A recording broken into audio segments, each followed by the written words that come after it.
Hello guys, അങ്ങനെ സുബഹ ബജി തന്നെ ഞങ്ങൾ വീട്ടിൽ നിന്ന് അങ്ങോട്ട് ഇറങ്ങി. ആ വലിയ ബാണ്ടക്കെട്ട് ഞാൻ കേട്ടോ ചുമന്ന്.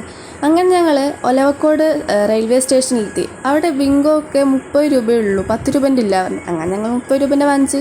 അപ്പോഴൊക്കെ ഞങ്ങൾ ട്രെയിൻ വന്നു.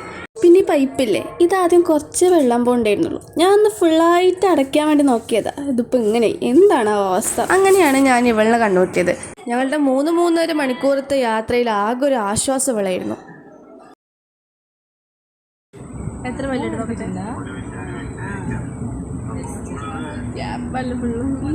ഒരു 9:30 അടുത്ത് ഞങ്ങൾ കോഴിക്കോട് സ്റ്റാൻഡിൽ ഇറങ്ങി. ഞങ്ങളെ ആൾക്ക് ടാറ്റയൊക്കെ കൊടുത്തു, എപ്പോഴേലൊക്കെ കാണാമെന്ന് പറഞ്ഞു. അങ്ങനെ ഞങ്ങൾ അടുത്തത് കോഴിക്കോട് ബസ് സ്റ്റാൻഡിലേക്ക് പോവാണ്. അതിന് മുമ്പായിട്ട് ചെറുതായിട്ട് ഞാൻ ഒരു മാംഗോ ജ്യൂസ് കുടിച്ചു. പിന്നെ ബാക്കിയുള്ളവർ പൊറോട്ടയും ബീഫും കഴിച്ചു. പിന്നെ ഇതാട്ടോ പൊടിച്ചായ. ആകെ ഒരു ഗ്ലാസ്സിൽ 3/4 ഭാഗം ചായ ഉള്ളൂ, അതിൽ 1/4 ഭാഗവും പൊടിയാ. അങ്ങനെ ഞങ്ങൾ നടുവന്നൂരിലെത്തി. പിന്നെ അവിടെ നിന്ന് ഞങ്ങൾ ഓട്ടോ വിളിച്ചാണ് ഞങ്ങൾ ഫാമിലീൻ്റെ വീട്ടിലേക്ക് പോയത്. അങ്ങനെ അവിടെ എത്തി. അവരെല്ലാവർക്കും സന്തോഷമായി. അപ്പോൾ അത്രയേ ഉള്ളൂ. നല്ലൊരു വീഡിയോ വീണ്ടും വരാം. See you lighter.